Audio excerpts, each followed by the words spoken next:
He thought his grandfather left him nothing, just a collapsing house in the middle of nowhere, and a dog that refused to leave its side. But on his very first night there, the dog began barking at the floorboards.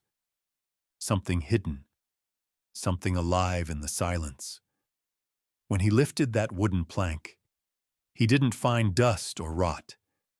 He found a metal box, sealed for nearly 80 years, and a note that said, "Justice is not only found in court, but in the way you live your life."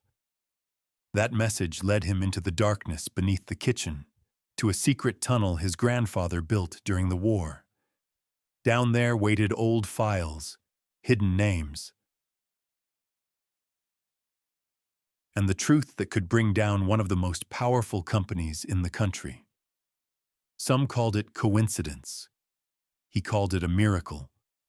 Because sometimes, when the world forgets justice, God sends someone to remind it. If this story touched your heart, don't forget to subscribe, comment, and share it with someone who needs a reminder that God still works miracles. May He bless you with peace, justice, and the courage to believe again. The wind that swept through the valley carried the bite of early winter, rattling the skeletal branches of aspen trees that lined the lonely road into Mountain Hollow. The town, tucked between the ridges of Colorado's northern range, looked forgotten by time, its gas station flickering weakly under a sign that hadn't been repaired in a decade, its diner windows dim behind drawn curtains. The mountains beyond were shrouded in mist, their peaks veiled beneath layers of low, restless clouds. A storm was brewing, and with it came the heavy silence of a place that remembered too much. The bus coughed to a stop in front of the old post office. When Ethan Carter stepped down, the cold cut through his thin jacket like glass. He was 26, tall but lean, with the worn look of someone who had spent too many nights awake. His once orderly brown hair fell messily over his forehead, and the stubble on his jaw shadowed a face that was handsome in a quiet, tired way. His blue-gray eyes, once sharp with ambition, now held the dull weight of disappointment. Life had promised him more. He'd graduated near the top of his class at Boston College Law School, certain he'd find purpose defending the truth. But after the firm he interned for collapsed under a corruption scandal, no one wanted to hire a lawyer associated with it. Months of rejection had drained him. He had debts, no home, and no direction. Just a letter from his grandfather's lawyer stating that Arthur Carter's property now belonged to him. Beside him trotted Rex, a 5-year-old German shepherd with a dark sable coat, sturdy build, and alert amber eyes that seemed to hold both intelligence and loyalty. Rex had once belonged to Arthur, trained by the old man to respond to voice commands and hand gestures. Despite his imposing size, the dog was calm, steady, and fiercely protective, especially of Ethan. The two had become inseparable since Arthur's death. Rex had been the one constant in Ethan's shifting, uncertain life. The road to the Carter property wound past pine groves and a half-frozen creek. Snow began to fall, soft at first, then heavier, the wind pressing it sideways against Ethan's face. By the time they reached the house, a 2-story farmhouse with peeling paint and a sagging roof, the sky had turned the color of slate, and the first rumble of thunder echoed in the distance. Ethan stood before the gate, staring at the house that had once been his summer refuge. It was older than he remembered, smaller too, yet it carried an air of quiet dignity. The porch light, though long dead, still hung crookedly from its wire. A rusted mailbox bore the name Arthur J. Carter in faded brass letters. Ethan pushed the gate open. It groaned in protest. Inside the yard, the tall grass was stiff with frost, bending under the weight of the snow. The old water wheel beside the creek still stood, its wooden paddles blackened by time. Rex bounded ahead, sniffing at the ground, his breath forming white puffs in the air. "Home, sweet home," Ethan muttered, voice thick with irony. Inside, the house was a museum of stillness. Dust motes danced in the gray light filtering through lace curtains. The faint smell of cedar and pipe tobacco lingered, a scent that instantly drew memories of his grandfather reading by the fireplace. Ethan moved slowly through the rooms. The living room with its stone hearth and shelves of law books, the small dining area with a cracked wooden table, the narrow staircase leading to the attic. Everything was as Arthur had left it. The firewood was neatly stacked, the dishes clean, the clock on the wall frozen at 4:17.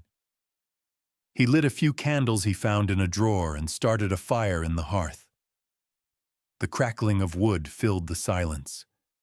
Rex lay near the flames, ears twitching. On the mantel stood a framed photograph of Arthur Carter, taken in his judicial robes, an imposing man with silver hair, a sharp jawline, and eyes like steel. In his prime, Arthur had been a respected judge in Denver, known for his unwavering principles, and some said, an almost ruthless sense of justice. Yet beneath that stern exterior had been warmth, a quiet, stubborn kindness that Ethan remembered from childhood summers, fishing lessons by the creek, stories about law and fairness, lessons about courage. But something had changed after Arthur's retirement. He had grown more reclusive, moving back to Mountain Hollow alone. Ethan's mother, Arthur's only daughter, had rarely spoken to him after that. Some said the old man had turned bitter. Others whispered he was guarding secrets. Ethan had never believed those rumors, until now, standing in the dim light of the old house, the air thick with unspoken history. As night deepened, the storm arrived. Wind howled through the cracks in the windows, and rain drummed against the roof like 1,000 small fists. Ethan sat by the fire, sorting through the papers left on the mantel. Among the official documents and unpaid bills was a sealed envelope marked in his grandfather's handwriting, for Ethan. Inside, a short letter read, "Justice is not only found in the courtroom, but in the choices you make when no one is watching." The words hit him harder than he expected. They were simple, yet layered with meaning, a message, perhaps, or a warning. He set the paper down and stared into the flames, wondering what his grandfather had meant. Rex suddenly lifted his head and growled softly, ears pricked toward the corner of the room. Ethan frowned, following the dog's gaze to the far wall near the bookshelf. "What is it, boy?" he asked. Rex stood, pacing toward the old rug that covered the floorboards. He barked once, sharp and insistent. Ethan pulled the rug aside, revealing a loose plank near the hearth. His pulse quickened. Kneeling, he pried the board open with a poker from the fireplace. Beneath it, nestled in the hollow, was a small metal box, tarnished, with age but intact. He lifted it carefully onto the table and opened it. Inside were yellowed documents, tied with string, and a folded note in Arthur's precise handwriting. "If you are reading this, then you are old enough to understand that truth, once buried, will always find its way to the surface. Protect it." Ethan unfolded the papers, old court transcripts, property deeds, and letters bearing government seals. They looked decades old, perhaps from the 1940s or 50s. His grandfather's name appeared several times, alongside unfamiliar ones. Refugees, veterans, local officials. It was clear Arthur had kept these hidden for a reason. Lightning flashed, illuminating the room in a white glare. For an instant, Ethan saw the reflection of himself in the window, tired, uncertain, but no longer hollow. Something stirred inside him, a spark of purpose he hadn't felt in months.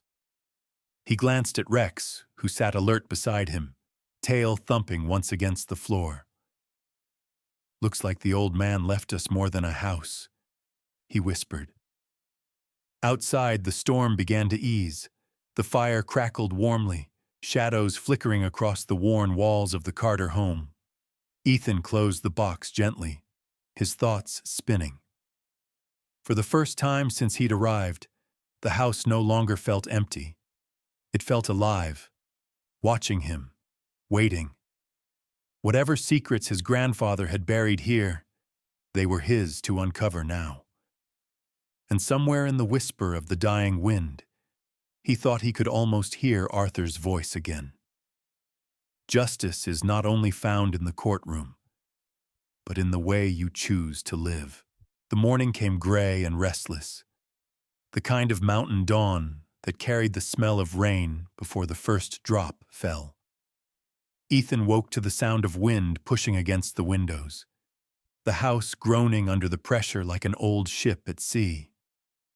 The fire from the night before had gone out, leaving the air heavy and cold. Rex stirred beside the hearth, his thick coat rising and falling with each breath. Ethan rubbed his eyes, staring at the metal box on the table. The papers inside had kept him awake for hours, their cryptic handwriting and strange dates gnawing at his curiosity.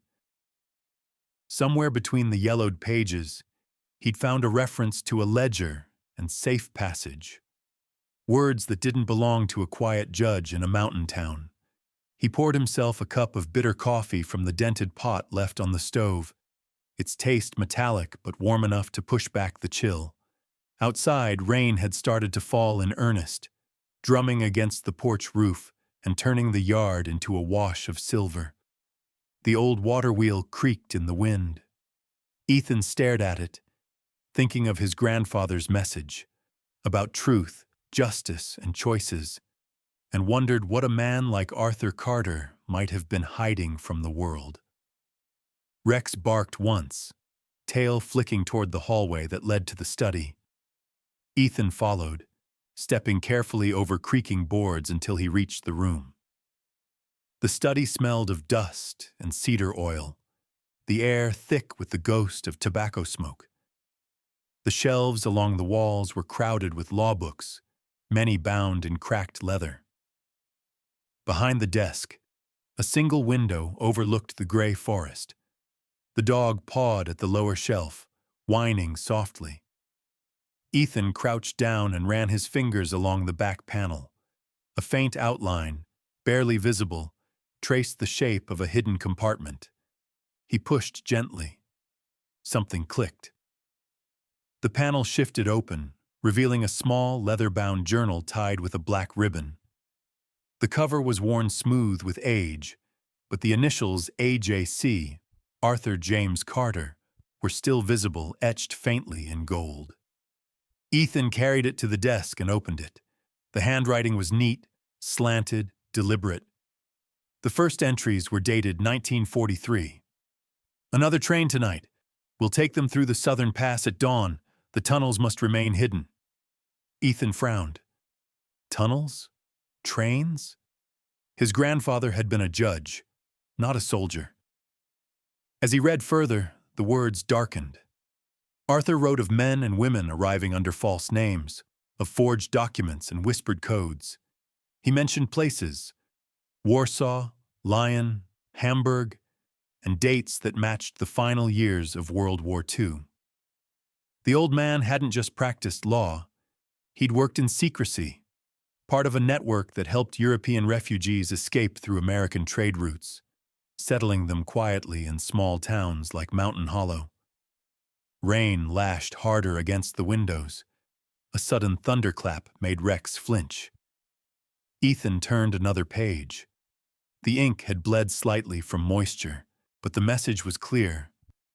"I have hidden the names. I have hidden the proof. If it is ever found, may it protect rather than condemn." A chill ran through Ethan's spine.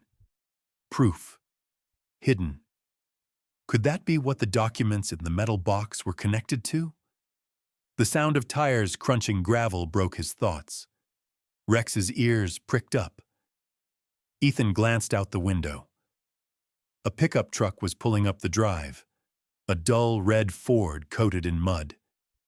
A man stepped out, tall, broad-shouldered, with a gray beard trimmed close and a worn sheriff's jacket. His boots sank slightly into the wet ground as he made his way to the porch. Ethan opened the door before he could knock. "Morning," he said cautiously.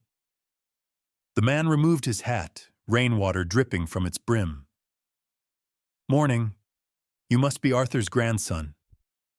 His voice was gravelly, calm, but carried an authority that didn't need volume. "Name's Sheriff Caleb Moore. Your grandfather and I went back a ways." Ethan nodded, stepping aside. "Come in, Sheriff. It's cold out." Caleb entered, brushing rain from his jacket. Up close, he was a man carved by years of weather and experience. Mid-50s, tall, with eyes the color of smoke and deep creases that spoke of both laughter and loss. A faint scar traced along his left cheek, the kind made by either a blade or a bad decision. He carried himself like someone who had once been idealistic, but had seen too much to still believe in simple truths. "He was a good man," Caleb said quietly, glancing around the room. "Didn't talk much in his last years, but when he did, it was about you." That caught Ethan off guard. "About me?" "Yeah," the sheriff said. "Said you had his stubborn streak. Said someday you'd understand why he never left this place." Ethan didn't respond. His gaze drifted back to the journal on the desk. Caleb followed it. "What's that?" "Just something he left behind," Ethan said quickly, closing the book.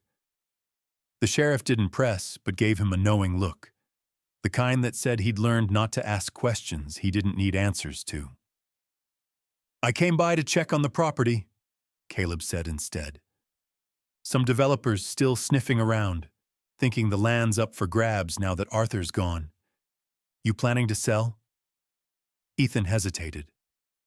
"I don't know yet." Caleb studied him for a long moment. "Just be careful who you trust. There's more buried under this town than coal and secrets." He tipped his hat. "Storm's not letting up anytime soon. You take care now."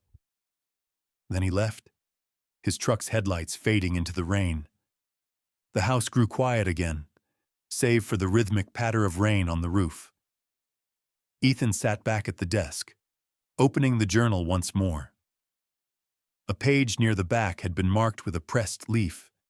He turned it carefully and found a small sketch, a layout of the house, drawn by hand. At the bottom, a note. The cellar was never meant for wine. He blinked. The cellar. The house did have one, a low stone room beneath the kitchen that he'd ignored the night before. Rex barked once as if urging him on. Ethan grabbed a flashlight and moved to the kitchen. The trap door was hidden under a mat.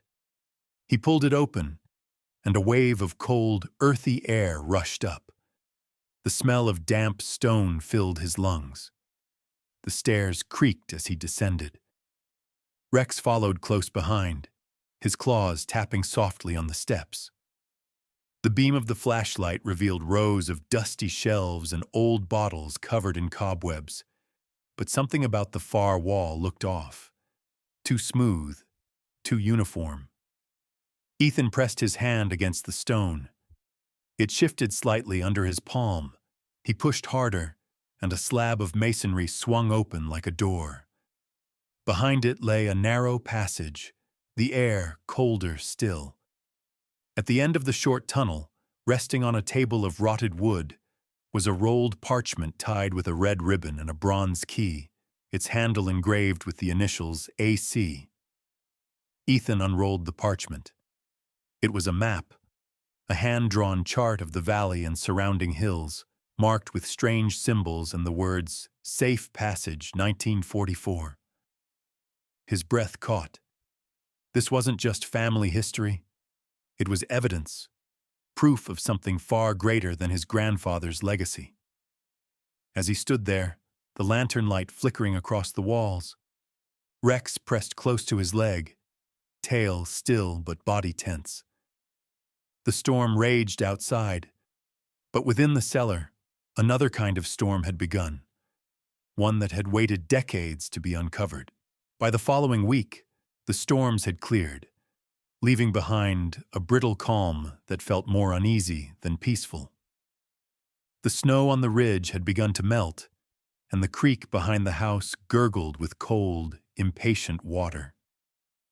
Ethan spent his days buried in the pages of Arthur's journal, his nights tracing the map he had found in the cellar. The more he read, the more the pieces began to align.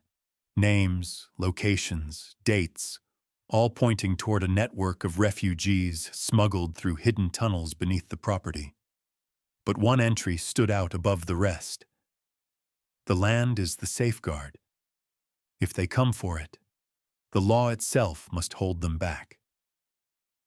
Those words echoed in Ethan's head like a riddle he couldn't yet solve. That morning, Rex barked from the porch, the low warning sound that meant a stranger was approaching. Ethan stepped outside, the sunlight weak through the haze, and saw a sleek black car climbing the muddy road toward the house. It stopped just short of the porch steps. From it emerged Richard Carter, his late father's younger brother, a man Ethan hadn't seen since the funeral. Richard was in his mid-50s, tall and broad, but soft around the edges. His expensive wool coat stretched slightly at the buttons. His once dark hair had turned iron gray at the temples, slicked back with meticulous care. He had the face of a man who smiled only when he needed to, with a jaw that seemed perpetually clenched from holding back his irritation with the world. "Ethan," Richard said, his tone feigning warmth but dripping with condescension. "Didn't expect to find you still here. I thought you'd have packed your things by now." Ethan's jaw tightened. "I have no reason to leave. The house was left to me, Uncle." Richard climbed the steps, brushing the dirt from his shoes as if the land itself offended him. "That's exactly what I came to discuss. You see, there's been some confusion in the paperwork. Arthur wasn't in his right mind when he changed his will. The lawyers and I, well, we're reviewing the matter." He smiled thinly. "In the meantime, a company I represent is interested in purchasing this land. You could walk away with more money than this rotting house will ever be worth." Ethan crossed his arms. "What company?" Richard hesitated, then said, "Brigham Mining Corporation. They've been exploring the area for decades. Turns out there are rich mineral veins running beneath these hills. Your grandfather knew that too. He signed a contract with them back in the 1940s. Only fair we let professionals make use of it now." Ethan stared at him, his pulse quickening. Brigham Mining. The name had appeared in one of Arthur's documents, but Richard's tone held something rehearsed, too smooth, too easy. "And how much are they paying you?" Ethan asked quietly. Richard's smirk faltered. "This isn't personal, Ethan. It's business. You're young, broke, and frankly, unprepared to manage something like this. Take the deal. Walk away." Rex stepped forward then, growling low in his throat, his fur bristling. Richard froze, glaring at the dog. "Call off that mutt," he snapped. Ethan didn't move. "He doesn't like liars." Richard's eyes hardened. "You think this land makes you a man, Ethan? It's just dirt. Don't let Arthur's foolish idealism drag you down with him." He turned sharply and walked back to his car. You'll hear from my lawyer, he said over his shoulder before slamming the door and driving off. Ethan watched the car disappear down the road, his heart pounding with anger and confusion. He went back inside, pulling the journal from the desk drawer. Somewhere inside it, Arthur had written about a contract, something binding. He flipped through the pages until one entry caught his eye, dated June 12, 1944. Brigham Mining approached with promises of progress. I agreed, but with terms that would outlast me.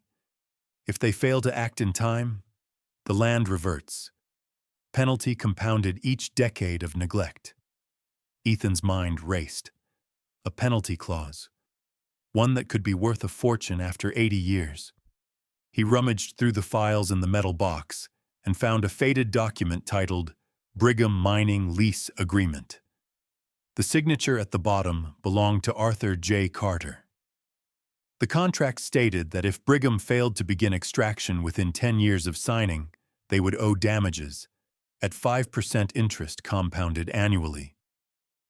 Ethan did the math. The number was staggering. He sank into the chair, staring at the paper, the realization settling in. His grandfather hadn't been naive. He had been deliberate. The old man had built a legal trap for those who would try to take the land unjustly. But how could Ethan prove it?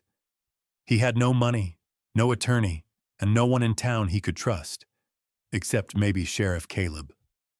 That evening, as the sun dipped behind the mountains, Ethan locked the documents in a drawer and took Rex for a walk into town. The streets were quiet, lined with shuttered shops and faded murals from decades past. He stopped by Miller's Cafe, one of the few places still open, hoping for warmth and a meal that didn't come from a can. Inside, the air smelled of coffee and rain-soaked wool. Behind the counter stood Sarah Miller, the owner, a woman in her late 30s with auburn hair tied back in a loose bun and freckles across her pale skin. She was tall and lean, with tired green eyes that hinted at both kindness and sharp intuition.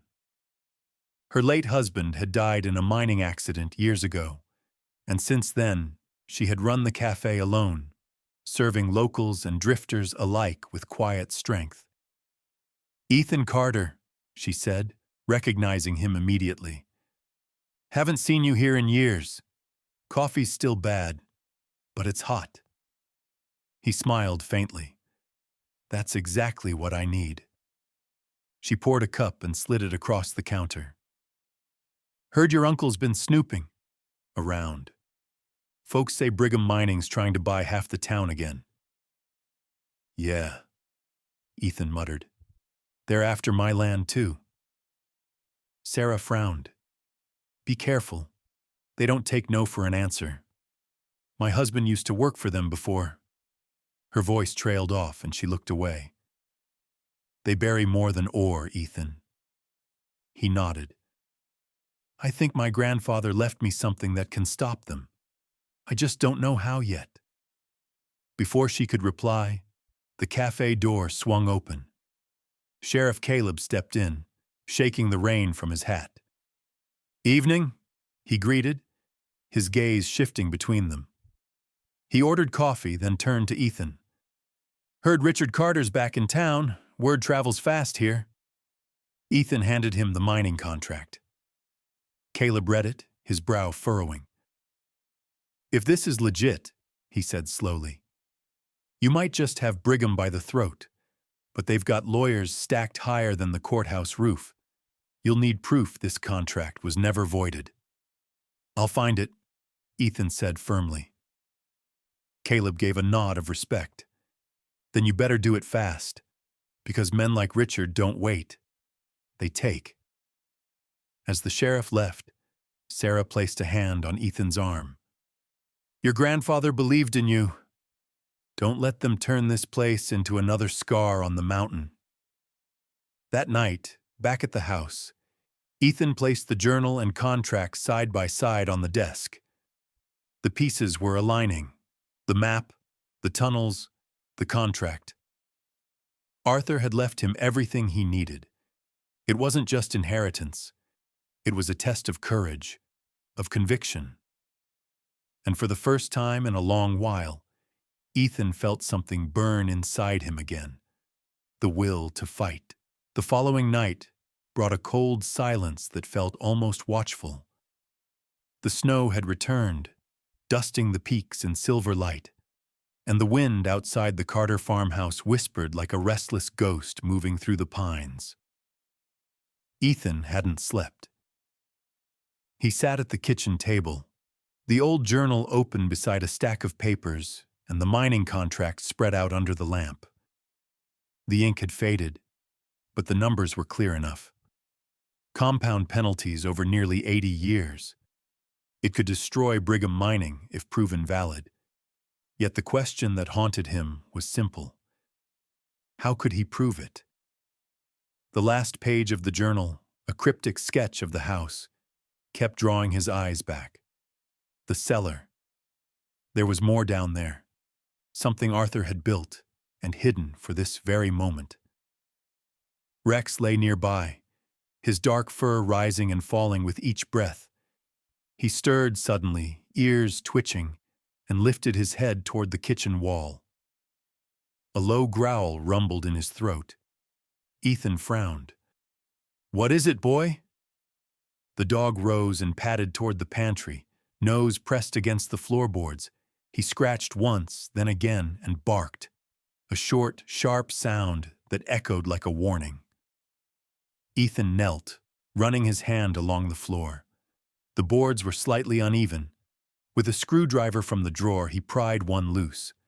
Beneath it, half hidden by dust, was a small lever made of brass. He pulled it. A deep, mechanical click sounded below the house, followed by a faint tremor. Then, at the edge of the kitchen, the old cellar door creaked open, by itself. Ethan grabbed a flashlight and followed Rex down the steps. The air was thick with the scent of oil and stone. What had once been a simple wine cellar now looked transformed, a labyrinth of narrow passages and steel reinforcements, as if someone had built an underground workshop during the war. Pipes ran along the walls, valves marked with faded stenciling. The deeper he went, the colder it grew. At the far end of the main chamber stood a heavy iron door, the kind used in bunkers, engraved faintly with the initials AJC and a small Latin phrase, Veritas sub terra mane. Truth remains beneath the earth. He pushed the door open, and the beam of his flashlight cut across a wide room lined with filing cabinets, shelves, and crates. Dust swirled in the air. On one table lay a dozen folders stamped with government seals, each labeled Refugee Processing, 1944. Inside were detailed logs, names, birthplaces, photographs of frightened faces, and signatures, his grandfather's included. Arthur had documented every person he'd helped escape the chaos of Europe. There were even letters of gratitude written in trembling cursive, some in Polish, some in German. Ethan's throat tightened as he realized his grandfather hadn't just been a judge. He had been a rescuer, a man who'd risked his position and safety to hide the unwanted when the world turned its back on them. In another crate, wrapped carefully in canvas, Ethan found small velvet pouches filled with jewelry, rings, necklaces, and watches, each tagged with a name. They were heirlooms, likely left behind by the refugees for safekeeping. Alongside them lay an aged ledger labeled Arthur Mining 1944 Private.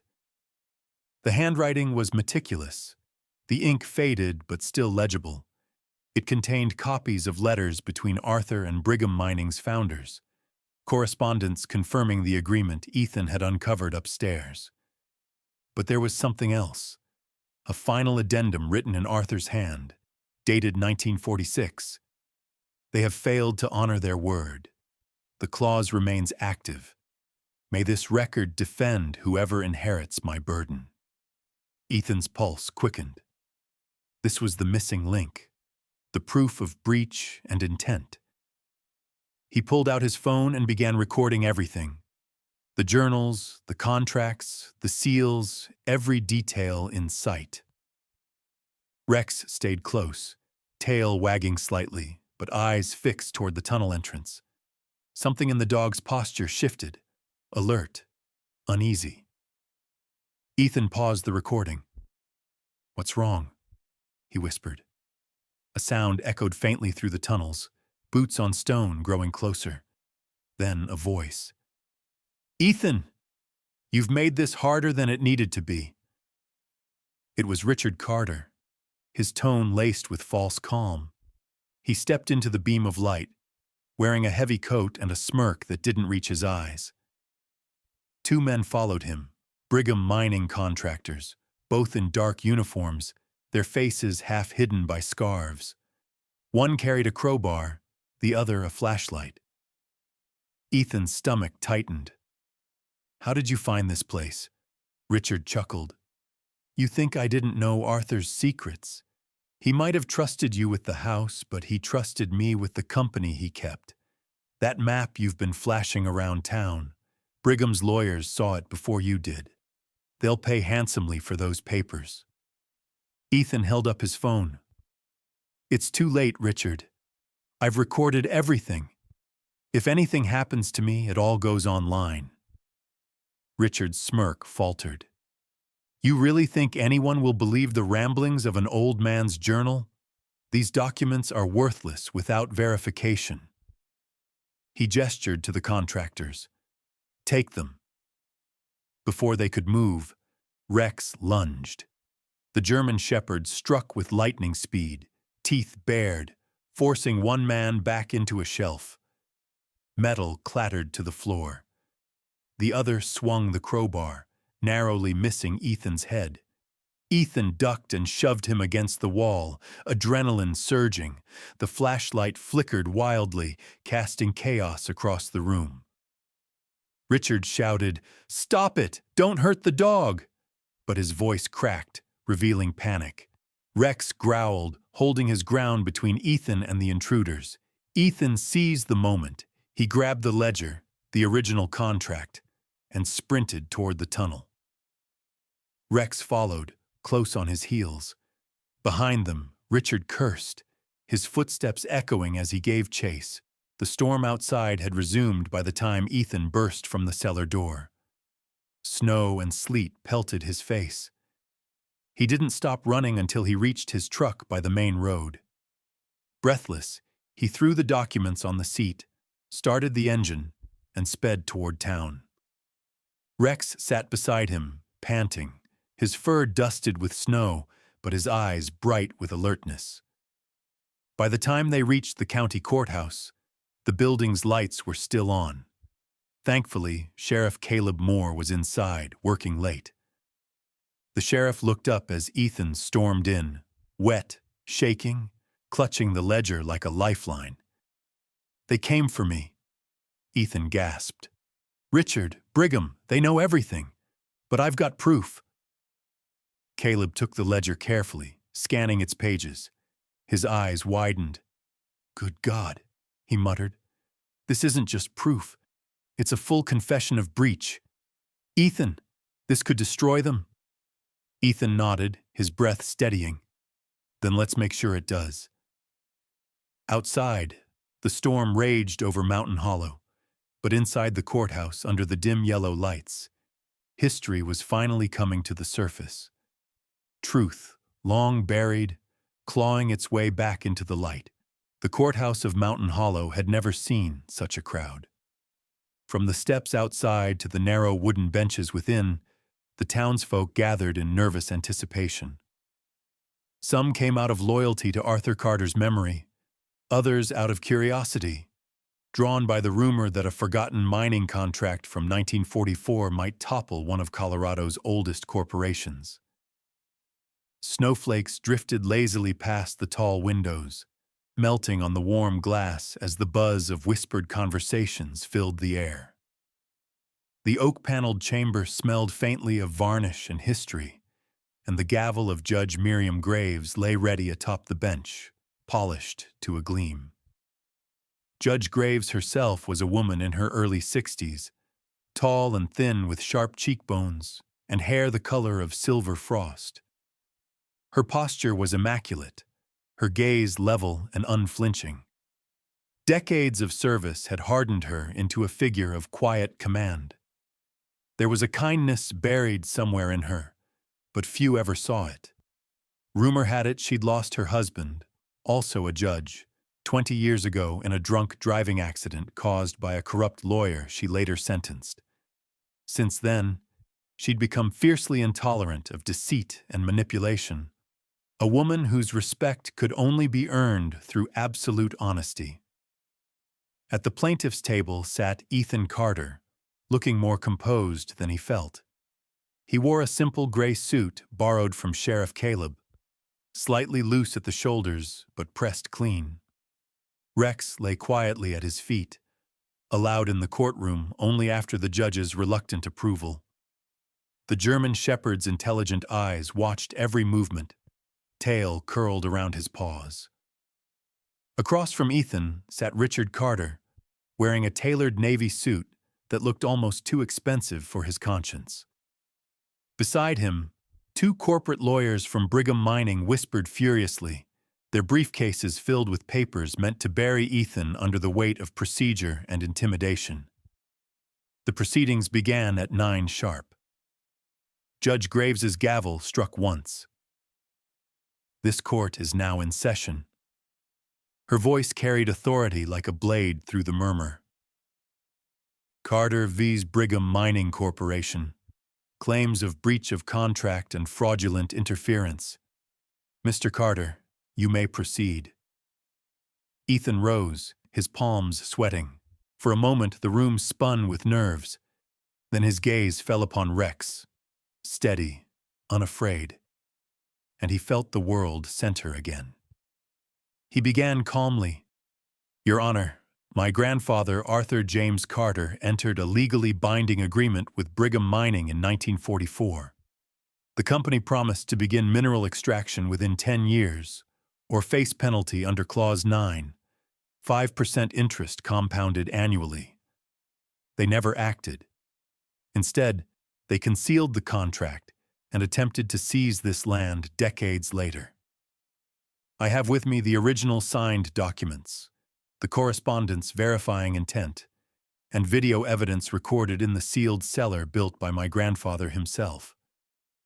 He handed the copies to the clerk, who passed them to the bench.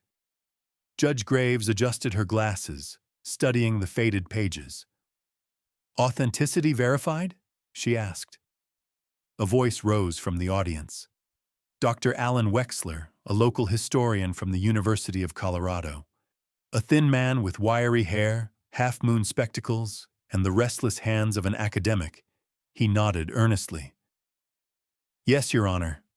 I personally verified the signatures and ink composition using forensic dating. These are genuine mid-1940s documents. The defense lawyers shifted uneasily. The lead counsel, Martin Dole, a barrel-chested man with thinning blonde hair and the polished arrogance of someone who'd never lost a corporate case, stood up. Your Honor, while we don't dispute the documents' existence, we challenge their enforceability. The statute of limitations expired long ago. Furthermore, the plaintiff has no standing. He is not the original signee. Ethan expected this. Respectfully, Your Honor, he said, the contract explicitly transfers all obligations to the estate and heirs of Arthur Carter. The breach is ongoing. Brigham Mining never terminated or fulfilled it. Legally, that makes me the rightful claimant. Judge Graves raised an eyebrow, clearly impressed but masking it behind judicial restraint. Proceed. Ethan continued, voice steadying as confidence grew. For 79 years, Brigham profited while pretending this contract didn't exist. My grandfather saw what they were. Men who buried truth under paper and greed. But he believed in the law, and he left it to me to finish what he started. The courtroom fell silent. Even Richard shifted uneasily, his earlier smirk fading.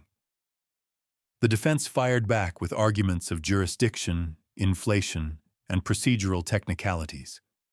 For every one, Ethan countered, citing precedent and historical exemptions, his voice calm but unyielding. At times, Judge Graves's gaze softened with something close to admiration. Then came the turn. Caleb was called as a witness. He testified that he had received the documents directly from Ethan and confirmed their chain of custody. Next came Sarah Miller, dressed modestly in a wool coat, her auburn hair tied neatly. She spoke of how Brigham's expansion had destroyed the valley years ago, and how Arthur Carter had been the only man in town who stood against them. Her voice trembled when she looked toward Ethan. Arthur once said law means nothing unless it protects those who cannot protect themselves. I think his grandson remembers that. When the final witness stepped down, the courtroom was heavy with quiet. Even the lawyers had run out of breath. Judge Graves leaned back, fingers steepled. I will review the evidence and return with a decision. The gavel fell. Recess. Hours later, as dusk painted the snowfields gold, the townspeople waited outside the courthouse steps, breath visible in the fading light. Inside, Judge Graves returned to the bench, her expression solemn yet resolute. After thorough review, she began, the court finds in favor of the plaintiff, Ethan Carter. The 1944 contract remains valid. Brigham Mining is ordered to pay $120 million in damages and penalties to the Carter estate.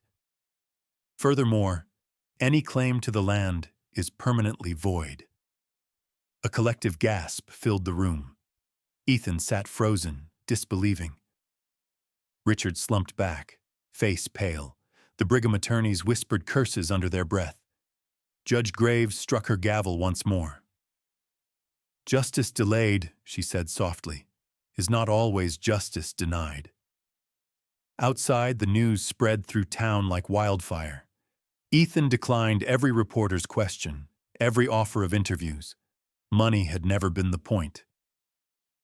Instead, weeks later, he stood in front of the old house with Sarah, Caleb, and a small group of volunteers. The snow had melted, and spring light filtered through the pines. The once sagging porch was being rebuilt, the water wheel cleaned of moss and rust. A carved sign now hung by the gate. The Arthur Carter Center for Law and Legacy. Children from the local school ran across the yard, carrying books and laughter into rooms that had once held silence.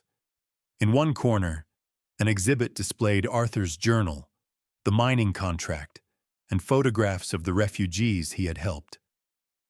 On the front steps, Ethan stood beside Rex, now gray around the muzzle but strong as ever. He opened the old journal one last time. On its final page, beneath his grandfather's fading signature, the words waited as though they'd been written for this exact moment. If you have found justice, you will know it was never about wealth.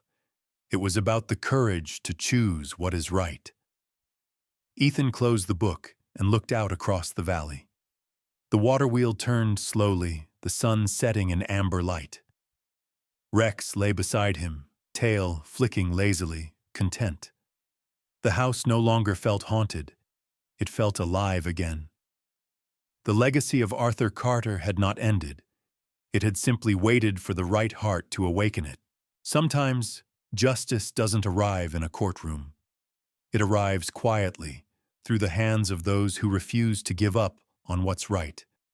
Ethan's story reminds us that miracles don't always come as thunder or lightning. Sometimes they come as courage, as persistence, or as a voice that refuses to be silenced. What his grandfather left behind wasn't just a legal legacy.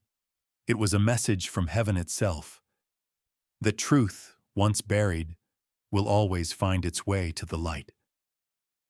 In our own lives, we often face moments when doing what's right feels too heavy, too lonely, or too late.